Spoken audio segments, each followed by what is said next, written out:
Kapag daw ba yung lalaki nasa inuman tapos pinauwi siya ng mag-ina niya, tapos umuwi siya, ang tawag ba sa kanya under? Ang tawag ba sa kanya takot sa asawa? Ito kadalasan nagiging buyuan ng mga tropa kapag kagaling ka sa inuman, tapos pinauwi ka ng asawa mo, tapos pumayag kang umuwi, sasabihin sa'yo ng mga kainuman mo, ano ba yan? Under ka ba?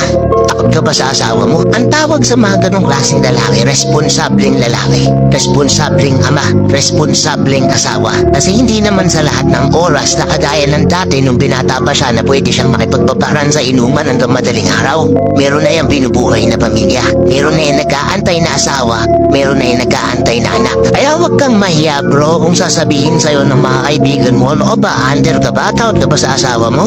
Tumahiya dun, hindi nakakahiya yun. Pinapakita mo lang sa kanila na responsable ng lalaki. Kaya kayo mga madam, tatanungin ko kayo, responsable ng lalaki ba yung napangasawa nyo?